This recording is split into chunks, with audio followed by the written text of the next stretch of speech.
இயேசு கிறிஸ்துவுக்குள் பிரியமானவர்களே, இன்று இந்த வீடியோவில் நாம் ஈசாக்கு மற்றும் ரெபேக்கா திருமணம் பற்றி பார்க்கலாம். ஆபிரகாம் வயது மிகுந்தவராய் முதுமை அடைந்தார். ஆண்டவர் அவருக்கு அனைத்திலும் ஆசி வழங்கி இருந்தார்.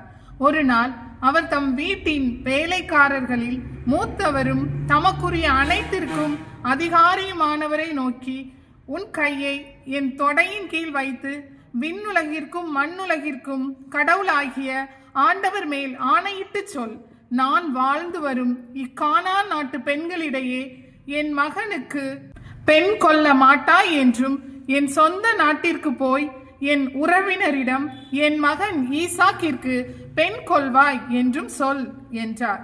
அதற்கு அவர், ஒருவேளை பெண் என்னோடு இந்நாட்டிற்கு வர மறுத்துவிட்டால் தாங்கள் விட்டு வந்த அந்நாட்டிற்கு தங்கள் மகனை கூட்டிக் கொண்டு போகலாமா என்று கேட்டார். அதற்கு ஆபிரகாம், அங்கே என் மகனை ஒரு கால் கூட்டிக் கொண்டு போகாதே, கவனமாயிரு. என் தந்தை வீட்டினின்றும் நான் பிறந்த நாட்டினின்றும் என்னை அழைத்து வந்து என்னோடு பேசி இந்த நாட்டை உன் வழிமரபினருக்கு தருவேன் என்று ஆணையிட்டு கூறிய அந்த விண்ணுலகின் கடவுளாகிய ஆண்டவரே உனக்கு முன் தம் தூதரை அனுப்பி வைப்பார். நீ போய் அங்கே என் மகனுக்கு பெண் கொள். உன்னோடு வர அப்பெண் விரும்பாவிடில் எனக்கு நீ அளித்த வாக்குறுதி நின்று விடுதலை பெறுவாய். என் மகனை மட்டும் அங்கே கூட்டிக் கொண்டு போகாதே என்றார். அவ்வாறே அவ்வேலைக்காரரும் தம் தலைவர் ஆபிரகாமின் தொடையின் கீழ் கையை வைத்து அக்காரியத்தை குறித்து வாக்களித்தார். பின்பு தம் தலைவரின் ஒட்டகங்களில் இருந்து 10 ஒட்டகங்களை அவிழ்த்து கொண்டு அவருக்குரிய எல்லாவற்றிலும் சிறந்தவற்றை தம் கையோடு எடுத்துக்கொண்டு மெசபத்தாமியாவில் இருந்து நாகோர் நகர் நோக்கி புறப்பட்டு சென்றார். பெண்கள் தண்ணீர் எடுக்க வரும் மாலை நேரத்தில் நகர்ப்புறம் இருந்து கிணற்றின் அருகில் ஒட்டகங்களுக்கு தண்ணீர் காட்டுமாறு அவர் அவற்றை மண்டியிட செய்தார். அப்போது அவர் சொன்னது, என் தலைவர் ஆபிரகாமின் கடவுளாகிய ஆண்டவரே, எனக்கு இன்று வெற்றி அளித்தருளும். என் தலைவர் ஆபிரகாமுக்கு இரக்கம் காட்டும். இதோ நான் நீரூற்றின் அருகில் இருக்கிறேன். நகர் மக்களின் புதல்வியர் தண்ணீர் எடுக்க இங்கே வருவார்கள். அப்பொழுது நான் தண்ணீர் பருகும்படி உன் குடத்தை சாய்த்து கொடு என்று கேட்க, குடியுங்கள், மேலும் உங்கள் ஒட்டகங்களுக்கு குடிக்க தண்ணீர் இறைத்து ஊற்றுவேன் என்று எந்த இளம்பெண் மறுமொழி சொல்வாளோ அவளே உம் ஊழியனாகிய ஈசாக்கிற்கு உம்மால் தெரிந்து கொள்ளப்பட்டவள் ஆவாளாக. நீர் என் தலைவருக்கு பேரன்பு காட்டினீர் என்று இதனால் நானும் அறிந்து கொள்வேன் என்றார். அவர் இவ்வார்த்தைகளை தமக்குள் சொல்லி முடிக்கும் முன்பே இதோ ரெபேக்கா தம் தோள் மீது குடத்தை வைத்து கொண்டு வந்தார். அவர் ஆபிரகாமின் சகோதரர் நாகோருக்கும் அவர் மனைவி மில்காவுக்கும் பிறந்த பெத்துவேலின் மகள். அவள் எழில் மிக்க தோற்றமுடையவர், ஆண் தொடர்பு அறியாத கன்னிப்பெண். அவர் நீரூற்றுக்குள் இறங்கி குடத்தை நிரப்பிக் கொண்டு மேலேறி வந்தார். ஆபிரகாமின் வேலைக்காரர் அவரை சந்திக்க ஓடி சென்று, உன் குடத்தில் இன்று எனக்கு கொஞ்சம் தண்ணீர் குடிக்க தருவாயா என்று கேட்டார். உடனே அவரும், குடியுங்கள் ஐயா என்று விரைந்து தம் குடத்தை தோளி நின்று இறக்கி அவருக்கு குடிக்க கொடுத்தார். அவர் குடித்து முடித்ததும் மீண்டும் அவரை நோக்கி, உங்கள் ஒட்டகங்களும் குடித்து முடியும் மட்டும் நான் தண்ணீர் இறைத்து கொடுப்பேன் என்றார். குடத்து நீரை தொட்டியில் விரைவாய் ஊற்றிவிட்டு மேலும் தண்ணீர் இறைக்க நீரூற்றுக்குள் ஓடி சென்று ஒட்டகங்கள் அனைத்திற்கும் தண்ணீர் இறைத்து ஊற்றினார்.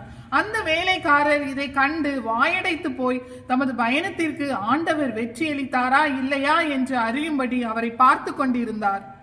ஒட்டகங்கள் நீர் குடித்து முடித்த பின் அவர் அவருக்கு 6 கிராம் நிறையுள்ள பொன் மூக்கனியும் 120 கிராம் நிறையுள்ள 2 காப்புகளும் கொடுத்தார். பின்னர் அவரை நோக்கி, நீ யாருடைய மகள் சொல், உன் தந்தையின் வீட்டில் நாங்கள் இரவு தங்குவதற்கு இடம் இருக்குமா என்று வினவினார். அவரோ மறுமொழியாக, நாகோருக்கும் மில்கா பெற்ற மகனான பெத்துவேலின் மகள் நான் என்றார். மேலும் எங்கள் வீட்டில் வைக்கோலும் தீவனமும் மிகுதியாக இருப்பதுமன்றி தங்குவதற்கு இடமும் உண்டு என்றார். அந்த மனிதர் ஆண்டவரை வணங்கி தொழுது, என் தலைவர் ஆபிரகாமின் ஆண்டவர் போற்றி போற்றி, என் தலைவருக்கு அவர் காட்டியிருந்த பேரன்பையும் உண்மையையும் விட்டு விலகவில்லை. என் தலைவரின் சகோதரன் வீட்டிற்கு வரும் வழியில் அவர் என் முன்னே சென்றார் என்றார். அந்த இளம்பெண் ஓடி சென்று தன் தாயின் வீட்டில் உள்ளோருக்கு இந்நிகழ்ச்சிகளை பற்றி கூறினார். ரெபேக்காவுக்கு லாபான் என்னும் சகோதரன் இருந்தான். அவன் வெளியே வந்து அந்த மனிதரை பார்க்க நீரூற்றை நோக்கி ஓடினான். ஏனெனில் தன் சகோதரி அணிந்திருந்த மூக்கணியையும் கை காப்புகளையும் அவன் கண்டிருந்தான். அந்த மனிதர் என்னிடம் இவ்வாறு சொன்னார் என்று தன் சகோதரி ரெபேக்கா கூறிய வார்த்தைகளையும் கேட்டிருந்தான். அவன் அந்த ஆளிடம் ஓடி சென்று நீரூற்றருகில் ஒட்டகங்களோடு அவர் நின்று கொண்டிருப்பதை கண்டான். அவன் அவரை நோக்கி, ஆண்டவரின் ஆசி பெற்றவரே வருக, இங்கு தாங்கள் வெளியே நிற்பது ஏன்? உமக்காக வீட்டையும் ஒட்டகங்களுக்காக இடத்தையும் துப்புரவு செய்து வைத்திருக்கிறேன் என்று சொன்னான். அவன் அவரை வீட்டிற்கு அழைத்து கொண்டு வந்து ஒட்டகங்களின் சுமையை இறக்கி வைக்கோலும் தீவனமும் இட்டு அவருக்கும் அவரோடு வந்த ஆட்களுக்கும் கை கால் கழுவ தண்ணீர் கொடுத்தான். பின் அவருக்கு உணவு பரிமாறப்பட்டது. அவரோ, நான் வந்த காரியத்தை பற்றி சொல்லும் முன் சாப்பிட மாட்டேன் என லாபான் சொல்லும் என்றான். அப்பொழுது அவர், நான் ஆபிரகாமின் வேலைக்காரன், என் தலைவருக்கு ஆண்டவர் மிகுதியான ஆசி வழங்கி அவரை செல்வராக்கி ஆடு மாடுகளையும் பொன் வெள்ளியையும் வேலைக்காரிகளையும் ஒட்டகங்கள் கழுதைகளையும் அவருக்கு கொடுத்திருக்கிறார். மேலும் என் தலைவரின் மனைவியாகிய சாரா தம் வயது முதிர்ந்த காலத்தில் என் தலைவருக்கு ஒரு மகனை பெற்றெடுத்தார். அவரும் அவனுக்கு தமக்குரிய அனைத்தையும் கொடுத்திருக்கிறார். என் தலைவர் என்னை ஆணையிட செய்து, நான் வாழ்ந்து வரும் இந்த கானான் நாட்டு பெண்களிடையே என் மகனுக்கு நீ பெண் கொள்ள மாட்டாய் என்றும் என் தந்தையின் வீட்டாரிடமும் என் இனத்தாரிடமும் சென்று என் மகனுக்கு நீ பெண் கொள்வாய் என்றும் சொல் என்றார். அப்போது நான் என் தலைவரை நோக்கி, ஒருவேளை பெண் என்னோடு வரவில்லை என்றால் என்று வினவினேன். அதற்கு அவர் மறுமொழியாக, ஆண்டவர் திருமுன் நான் வாழ்ந்து வருபவன், அவர் உன்னோடு தம் தூதரை அனுப்பி உனது பயணத்தை வெற்றி பெற செய்வார். என் இனத்தாரிடையே என் தந்தையின் குடும்பத்திலிருந்து என் மகனுக்கு பெண் கொள்வாய். அப்பொழுது நீ எனக்கு அளித்த வாக்குறுதி நின்று விடுதலை பெறுவாய். அப்படியே நீ என் இனத்தாரிடமும் போய் கேட்டும் அவர்கள் தராவிட்டால் நீ எனக்கு அளித்த வாக்குறுதி நின்று விடுதலை பெறுவாய் என்றார். இன்று நான் அந்த நீரூற்றின் அருகில் வந்தவுடன் என் தலைவர் ஆபிரகாமின் கடவுளாகிய ஆண்டவரே, நான் மேற்கொண்ட பயணத்திற்கு கருணை கூர்ந்து வெற்றி தாரும். இதோ நான் நீரூற்றின் அருகில் நிற்கிறேன். தண்ணீர் எடுக்க வரும் இளம் பெண்ணிடம் நான் பருகும்படி உன் குடத்திலிருந்து எனக்கு கொஞ்சம் தண்ணீர் தா என்று கேட்க, அவள் குடியுங்கள், மேலும் உங்கள் ஒட்டகங்களுக்கும் தண்ணீர் இறைத்து ஊற்றுவேன் என்று சொல்வாளாயின் அவளே என் தலைவரின் மகனுக்கு ஆண்டவரால் தெரிந்து கொள்ளப்பட்டவள் ஆவாள் என்று என் மனத்திற்குள் சொல்லி முடிக்கும் முன்பே இதோ ரெபேக்கா தன் தோள் மீது குடத்தை வைத்துக் கொண்டு வந்தாள். நீர் இறைக்குமாறு அவள் நீரூற்றுக்குள் இறங்கினாள். அப்பொழுது நான் அவளிடம், எனக்கு குடிக்க தா என்றேன். அவள் உடனே தோளிலிருந்து குடத்தை இறக்கி, குடியுங்கள், உங்கள் ஒட்டகங்களுக்கும் தண்ணீர் காட்டுவேன் என்று கூற நானும் குடித்தேன். ஒட்டகங்களுக்கும் அவள் தண்ணீர் காட்டினாள். பின்பு நான் அவளை நோக்கி, நீ யாருடைய மகள் என, நான் நாகோருக்கு மில்கா பெற்ற மகனான பெத்துவேலின் மகள் என்றாள். உடனே நானும் அவள் மூக்கில் மூக்கணியும் அவள் கையில் காப்புகளையும் அணிவித்தேன். மேலும் நான் ஆண்டவரை வணங்கி தொழுதேன். ஏனெனில் என் தலைவரின் சகோதரியின் மகளையே அவருடைய மகனுக்காக பெண் பேச வருமாறு நேர் வழியில் என்னை நடத்தி வந்த என் தலைவர் ஆபிரகாமின் கடவுளாகிய ஆண்டவரை போற்றினேன். இப்பொழுது நீர் என் தலைவருக்கு அன்பும் நம்பிக்கையும் காட்டுவீரா இல்லையா என்று எனக்கு தெரிவியும். அதற்கேற்ப வளமோ இடமோ எங்காகிலும் திரும்பி செல்வேன் என்றார். அதற்கு லாபானும் பெத்துவேலும் மறுமொழியாக, இச்செயல்கள் ஆண்டவரால் நிகழ்ந்துள்ளது. நாங்கள் உம்மிடம் இதற்கு சாதகமாகவோ பாதகமாகவோ ஒன்றும் சொல்லக்கூடாது. இதோ ரெபேக்கா உம்முன் இருக்கிறாள். ஆண்டவர் சொன்னபடியே அவள் உம் தலைவருடைய மகனுக்கு மனைவி ஆகும்படி அவளை அழைத்து கொண்டு போங்கள் என்றார். ஆபிரகாமின் வேலைக்காரர் அவர்களுடைய வார்த்தைகளை கேட்டதும் ஆண்டவரை தொழுதார். பிறகு அவர் பொன் வெள்ளி நகைகளையும் ஆடைகளையும் எடுத்து ரெபேக்காவுக்கு கொடுத்தார். அவர் சகோதரருக்கும் தாய்க்கும் விலையுயர்ந்த அன்பளிப்புகளையும் கொடுத்தார்.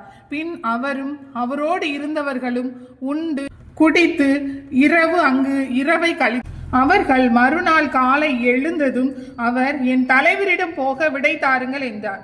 ரெபேக்காவின் சகோதரனும் தாயும் அவரை நோக்கி, பெண் 10 நாட்களேனும் எங்களோடு இருக்கட்டும், அதன் பின் புறப்பட்டு போகலாம் என்று மறுமொழி கூறினர். ஆனால் அவர் அவர்களிடம், என்னை நீங்கள் தாமதப்படுத்தாதீர்கள், ஆண்டவர் என் பயணத்திற்கு வெற்றியை தந்திருக்கிறார். என் தலைவரிடம் நான் சொல்லும்படி விடை கொடுங்கள் என்றார். அதற்கு அவர்கள் பெண்ணை அழைத்து அவள் விருப்பத்தை கேட்போம் என்றனர். அப்படியே ரெபேக்காவை அழைத்து இவரோடு போகிறாயா என்று அவரை கேட்டனர். அவரும் போகிறேன் என்றார். எனவே அவர்கள் தங்கள் சகோதரி ரெபேக்காவையும் அவர் தாதியையும் ஆபிரகாமின் வேலைக்காரரையும் அவரை சேர்ந்தவர்களையும் அனுப்பி வைத்தனர். அப்பொழுது அவர்கள் ரெபேக்காவுக்கு ஆசி வழங்கி அவரை நோக்கி, எம் சகோதரியே, 1000 நீ பெருகுவாய். உன் வழிமரபினர் தங்கள் பகைவரின் நகர்களை உரிமையாக்கிக் கொள்வார்களாக என்றனர். பின்பு ரெபேக்காவும் அவருடைய தோழியரும் ஒட்டகங்களின் மீதேறி அந்த மனிதரை தொடர்ந்தனர்.